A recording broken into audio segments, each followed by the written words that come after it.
প্রায় 2000 ফুট মাটির নিচে আছে। এই পাহাড়ের ভিতরে লুকানো আছে $1 বিলিয়ন একটা নিউক্লিয়ার বাংকার। আমরা পাহাড়ের ভেতরে প্রায় 2000 ফুট মাটির নিচে আছি, আর এটা এখনো পর্যন্ত তৈরি সব থেকে বড় নিউক্লিয়ার বম। আমি তোমাদের পার্থক্য দেখাবো এই $50 মিলিয়ন নিউক্লিয়ার বাংকার, এই $30 মিলিয়ন বাংকার, এছাড়া আরো অনেক বাংকার রয়েছে যার শুরুটা হবে এই $1 বাংকার দিয়ে। এটা সেফ। দেখা যাক ভেতরে কি আছে। ও ভেতরটা ভিজে। আমি এখন তোমাদের এই বাংকারটা ঘুরে দেখাবো। ট্যুর এখানেই শেষ হলো। এটা এক ধরনের শিপিং কন্টেনার যা মাটির নিচে চাপা পড়ে রয়েছে। এটা এখনই বেঁকে যাচ্ছে। ওরা আমাকে এটার দাম $1 কেন সেটা বলবে। আমি বলতে চাইছি এটা এক্সপ্লোশনের পরেই হয়েছে। তোমার কি মনে হয় এই বাংকারটা বোমটাকে সার্ভাইভ করতে পারবে? না। দেখা যাক তাহলে। বোমটা ফেলো। হ্যাঁ, কি?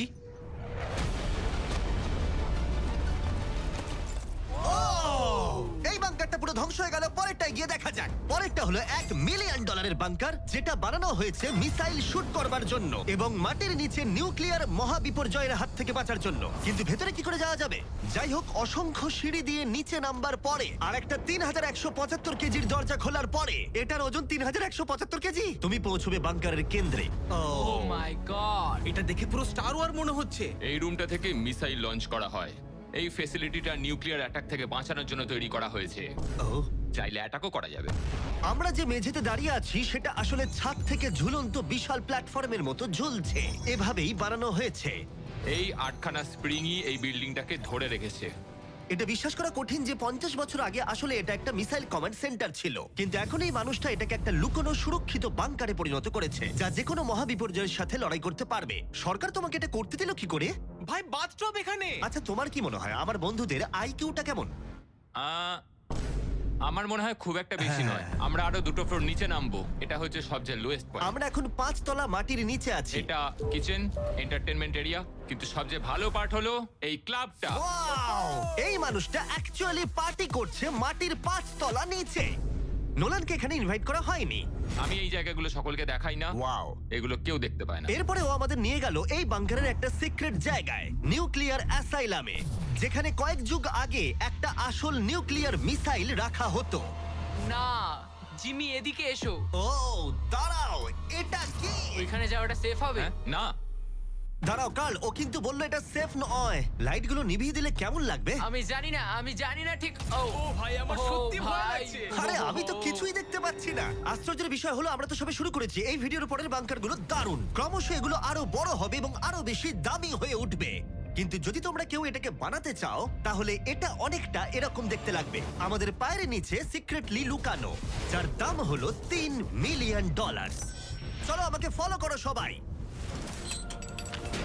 ও আমি কিন্তু বাংকারের ভেতরে যাচ্ছি। ভাই, এটা কিন্তু সত্যি অসাধারণ।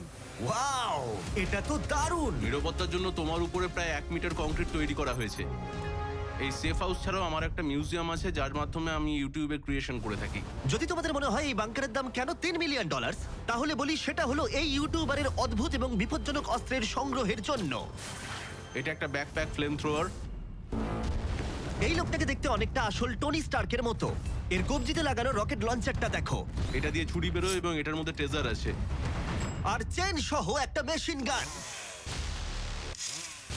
ও মাই গড, এটা দারুণ। বাংকারের যেন কোনো ক্ষতি না হয়। ও আগুনের কথা আগেই বলেছিল, তাই ও ভাই, ও গড, দাঁড়াও, আমরা কিন্তু বাংকারের ভেতর আছি। তুমি এদিকে এসো। ঠিক আছে। এবার দেখো। ও মাই গড, আমি কিন্তু জানি না এটা কতটা সেফ। এটা তো ভয়ঙ্কর। তুমি তো ভাই বাংকারটাকে পুড়িয়ে ফেলবে। তুমি কি চেষ্টা করবে? হ্যাঁ, ও মাই গড। এটা অসাধারণ। এই মানুষটা সত্যিই দারুণ। এই বাংকারে ডাকাতি করার মতো কিছুই নেই। এটা শুধু একটা বাংকার নয়, এর মধ্যে আরেকটা রুম আছে। ও, তার মানে কি? আমার মনে হয়েছিল এই মানুষটা গর্ত খুঁড়তে ভালোবাসে। ও একটা আসল আন্ডারগ্রাউন্ড টানেলিং সিস্টেম বানিয়ে ফেলতে পারে। ওয়াও, এটা তো আগের বাংকারের থেকে অনেকটাই বেশি বড়। আর ও একটা ভয়ঙ্কর আবিষ্কার করেছে যেটা আমাদের এখানে সুরক্ষিত রাখবে যদি বিপদ আসে। আমি এখান থেকে বেরিয়ে যাচ্ছি। প্রথমে ও আমাদের একটা ক্যানন দেখালো, যেটা যেকোনো জিনিসকে গোলা বারুদে পরিণত করে। আমাদের কাছে এখন ব্রেড রোল আছে। আমি চালাচ্ছি তাহলে। ঠিক আছে, করো। হ্যাঁ, আমি করছি। তাড়াতাড়ি করো। ঠিক আছে, চলো কি বলছো তাহলে? ভয় করছে, যেকোনো আমি মুহূর্তে শুট পারছি। করতে পারে। ভাই মারো। শুট। আহ! ও এ এটা অসাধারণ একটা পুরো টয়লেট রোল। বাংকারের এই অংশটা আমাদের প্রোটেক্ট করবার জন্যই, কিন্তু কলিন যদি এটা করে তাহলে সেটা কতটা হবে বলতে পারছি না। এই বেলটা থেকে ছুরি বেরোয়, আমার কাছাকাছি দাঁড়িও না। ও ও ভাই ও ও ও ও ও ও ও ও ও মাই গড, বিশেষ করে ও এটা শুরু করবার পরে। আচ্ছা, তোমার হাত থেকে কখনো ছুরি পড়ে গেছে?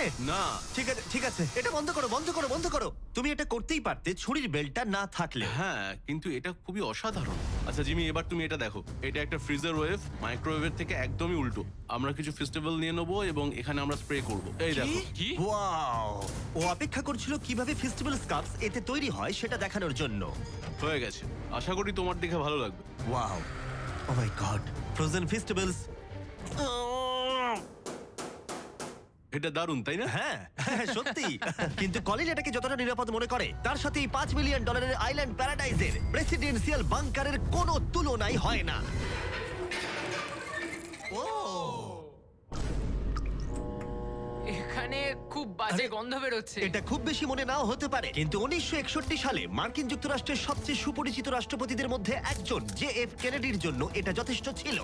ও মাই কি? গড, মানে তুমি বলছো জেএফকে এটাতে থাকতো? কিন্তু হ্যাঁ, এটা এখন একটা আবর্জনা। এটা হলো প্রেসিডেন্সিয়াল বাথরুম। তুমি বলছো এটা 5 মিলিয়ন? কিন্তু দারুণ ব্যাপার হলো এই $1 বিলিয়ন বাংকারটা এতটাই সুরক্ষিত যেখানে নিউক্লিয়ার এক্সটেনশনের পরেও তুমি সার্ভাইভ করতে পারবে। এটা খুব একটা বড় নয়। আমি আশা করি যে এফকে এই ভিডিওটা দেখবে না। এরম বাঙ্কার দেখে ওর মন খারাপ হয়ে যাবে। আমার সেরকম কিছু মনে হচ্ছে না। এবার তাহলে অতীতের বাংকার থেকে চলো ভবিষ্যতের বাংকারে যাওয়া যাক। $30 মিলিয়ন বাংকারে সবাইকে স্বাগত। এটা একটা 15 তলার বাংকার। এটা বেসিক্যালি একটা আন্ডারগ্রাউন্ড স্কাই স্ক্র্যাপার যার ভেতরে 75 জন মানুষ যে কোনো কিছুর হাত থেকে সার্ভাইভ করতে পারবে। প্রথমত এগুলো হলো আর্মার বসানো স্টিলের দরজা। এই দরজাগুলো 2 ফুট পুরু। দরজাটা ভাঙতে গেলে কতগুলো আরপিজির দরকার হতে পারে? মনে হয় 3টে। আর যদি এটা সেফ বলে না মনে হয় তাহলে ওপরে 24 ঘন্টার জন্য স্নাইপার সিকিউরিটি মজুদ রয়েছে আর ল্যানির ফেভারিট বন্দুক। ও মাই গড, তাহলে তুমি যুদ্ধের জন্য প্রস্তুত? আমরা কোনো কিছু চুরি করতে দেবো আমি না। একটু ধরতে পারি? এই বাংকার একটা নিজস্ব ইনডোর শুটিং রেঞ্জও আছে। এটা অসাধারণ। হয়তো এগুলো অতিরিক্ত, কিন্তু যদি পৃথিবীর শেষ মুহূর্ত চলে আসে তাহলে এখানে কে থাকতে চাই